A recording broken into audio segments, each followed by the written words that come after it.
Today's gospel reading conveys many messages, but what stood out for me was Jesus casting out demons and unclean spirits. I learned it's one of many such messages delivered through the graphic stories Mark tells. In Mark chapter 1, the very first miracle is casting out an unclean spirit.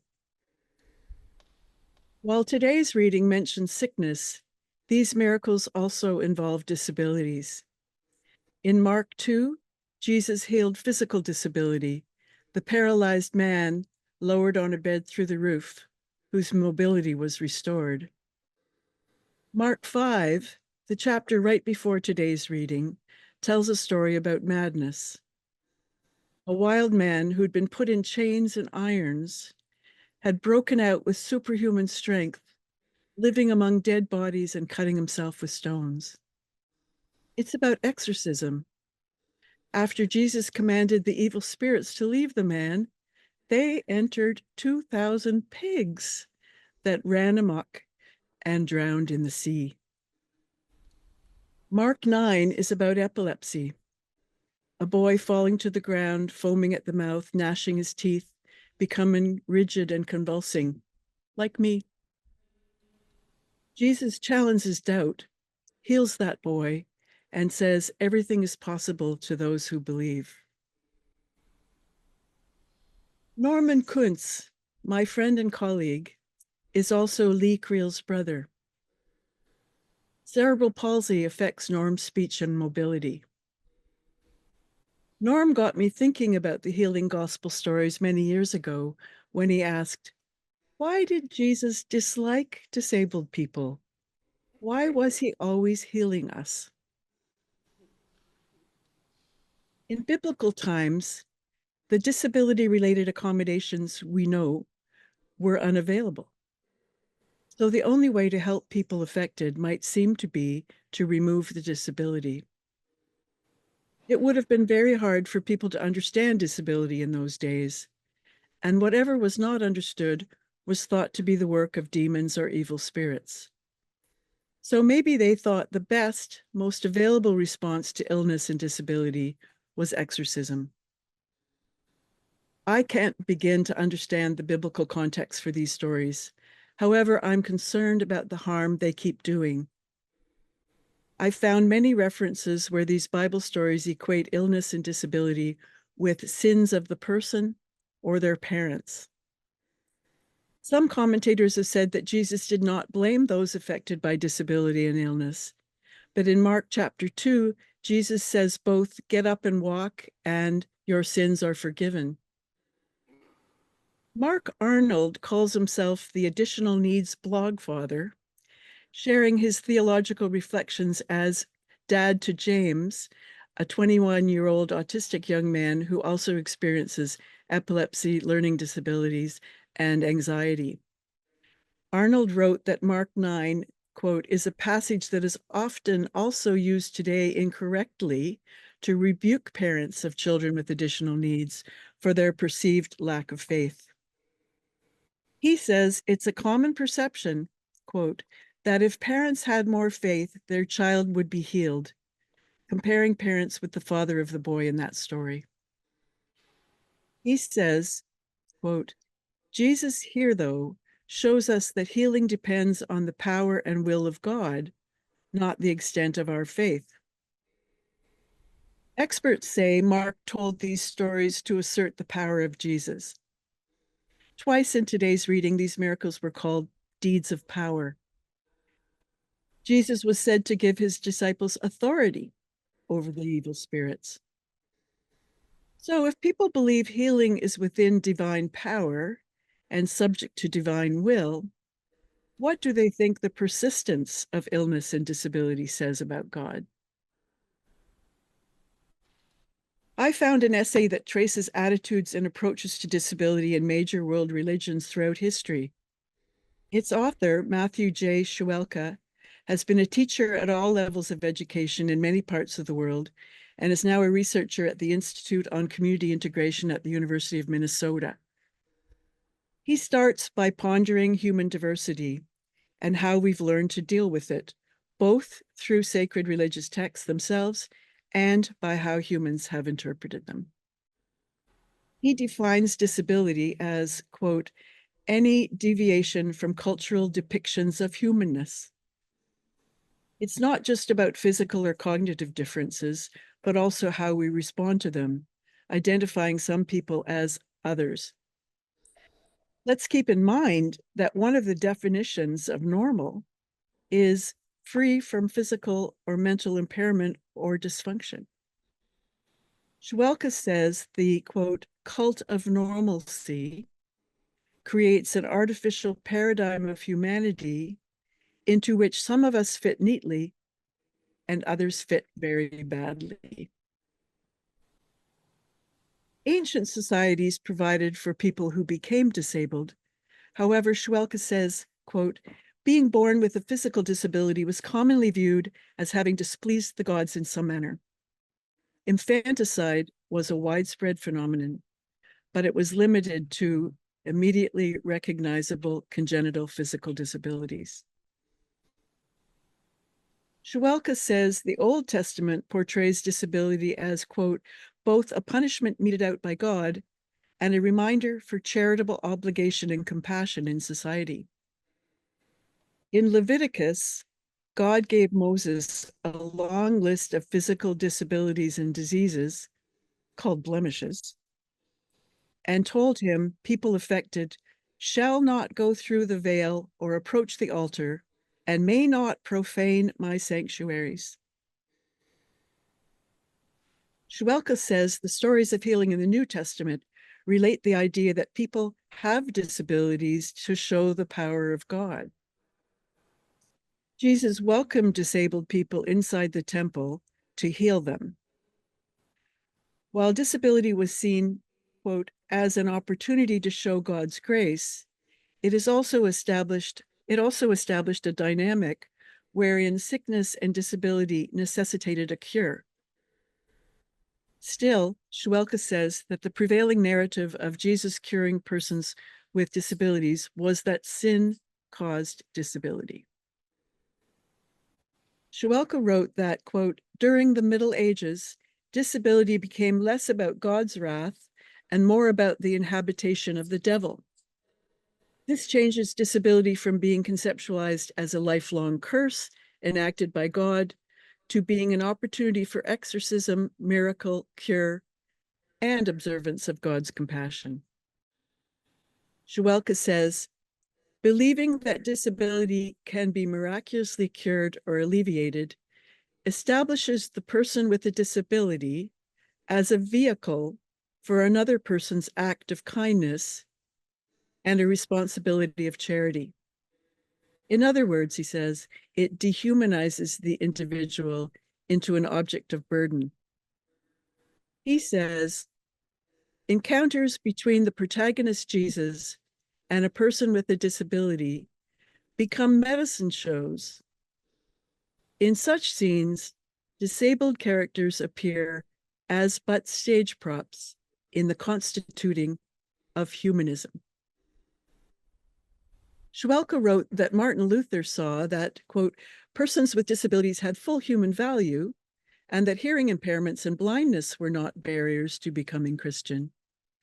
However, Luther saw the devil as the primary source and cause of disability, and also believed that God could directly cause a disability. Schwelke says that in the 1600s, both the president of Harvard University and his son preached on the birth of children with disabilities as evidence of God's wrath. He says witches were burned because, quote, their deviance and disability presented a challenge to the conceptualization of humanness in God's image. I was interested to discover that a legal and theological handbook on witchcraft, written by German Dominican priests, identified how to spot witches by their impairments or disfigurements, or because they had given birth to a child with impairments. That's me. Thus, Schwelke concludes, though it may be uncomfortable for modern society to acknowledge, the Bible is clear in its message that perfection and beauty should surround things religious, and that imperfection is to be rejected. Judeo-Christian worldviews have influenced how disabled people have been treated throughout history. In a textbook for counselors, the first chapter, The History of Treatment Towards People with Disabilities, says, quote, taken in total, throughout the ages, people with disabilities have been subjected to infanticide, starved, burned, shunned, and isolated, strangled, submerged in hot water, beaten, chained, and caged, tortured, gassed, shot, sterilized, warehoused, and sedated, hanged, and used as amusement. Wow. Darwin and his followers wanted only the fittest to survive. This led to eugenics and sterilization, promoted in Canada by Christians, including Tommy Douglas. North America was very selective about the people it welcomed as immigrants, compounding indignities related to race, ethnicity, and disability. The first victims of the Holocaust in Germany were disabled people called useless eaters. There were actually city ordinances called ugly laws, starting in San Francisco in 1867 and lasting until 1974 in Chicago. Anyone who was, quote, diseased, maimed, mutilated, or in any way deformed so as to be an unsightly or disgusting object or improper person was banned from public spaces. Stigma continued. Remember how US President Franklin Roosevelt, whose mobility was affected by polio, was not shown in his wheelchair? Prenatal diagnosis now presents ethical dilemmas. Canadians who would not otherwise die can access assisted suicide more readily than they can access accommodations and dignity. Huronia Regional Centre, one of 19 such institutions in Ontario for people labeled and with intellectual disabilities, did not close until 2009. Survivors continue to struggle because they were taught nobody loved them, not even God, perhaps especially not God. Schwelke noted the, quote, legitimate concerns by disability rights scholars and advocates as to the paternalistic and power differential relationship imposed by Christian charity and evangelism. He sees this as an ongoing global issue, and I think this is especially concerning where ultra-conservative politics threaten civil society. But perhaps that power imbalance is most challenged by another gospel story of a crucified and resurrected, disabled spiritual force with hands and side pierced by vindictive humanity. I have written in my book, the ugly D words professionals used echo back to me. The word defect presumes there are limits to belonging, since we send defective items back. The word deformity connotes mistakes and ugliness. Deficit is about liability and loss, the opposite of asset. We are afraid of dementia, using our assumption that there is some line beyond which people affected are no longer themselves as an excuse for isolating them. Disability can block us from seeing ability. The word disorder implies that those who are deemed imperfect are also seen as disruptive. Disrespect arises especially from fear of cognitive limitations and physical dependency. Society responds with disregard and disgust, disconnects, and expect people to disappear.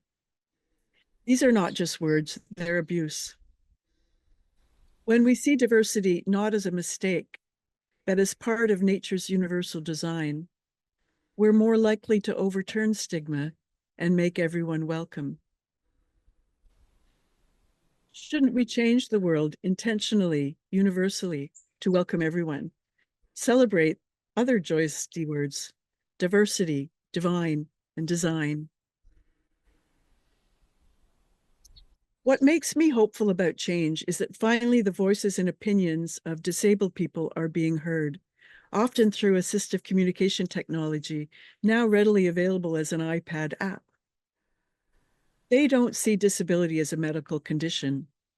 They are not defined by their diagnosis. They are not even people living with disability. They joke, "It's not my roommate."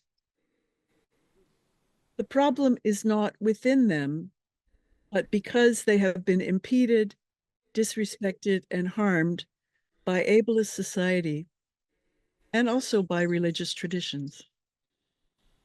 They reclaim the word disabled like others have reclaimed queer with pride. Leland G. Spencer is chair and professor in the Department of Women's and Gender Studies at the University of South Carolina. His research focuses on feminist rhetoric, gender identity and sexuality, and religious communication.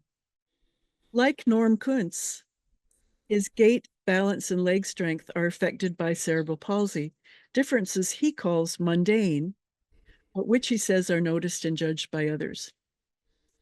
Spencer wrote an essay called Stares and Prayers after someone stared at him at Starbucks and then came up to him and prayed for him.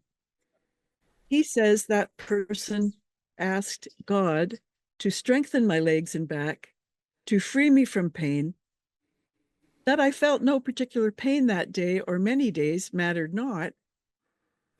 Within a minute, he had addressed more words to God than he had to me before the invocation began.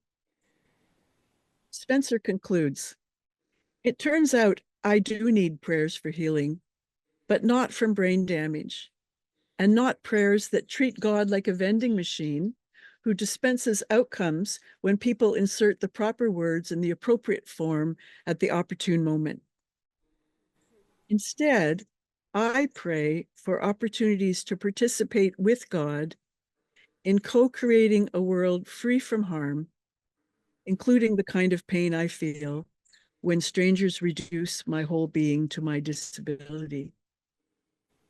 I pray that those hurt by Christians who see them as flawed or broken because of their sexuality or disability might experience the healing that comes from knowing themselves as made in the image of a queer, disabled God. Privately I pray, and publicly I act, that it may be so." End of quote.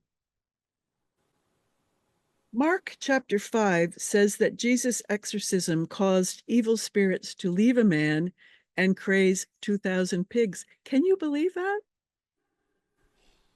What I see in that story is that people had once been incredibly cruel to tie up a suffering man with chains and put him into irons. No wonder he exhibited superhuman strength to seek freedom. What Mark's gospel calls curing, we might call caring. He is now dressed, calm, and welcome in his community. As Ian Soughton's wonderful poem says, quote, "Healing always means restorative welcome in community. What we look for is solidarity in exchanges of compassion." Last month, Len DeRoche told us that Archbishop Oscar Romero said, quote, "Let us not blame God for inequalities. Are some of us harmed by a vindictive power, or are we all loved by a vulnerable spirit?" We just sang a hymn about ancient love. Long before a chain was forged, chains such as Mark said people used to harm that man. Long before so many voices uttered freedom's cry. long before she laid her bleeding arms around a child. There was ancient love. The dawn came, and stubborn grass grew, and a rainbow crossed the sky. It's aching love, and it rolls on.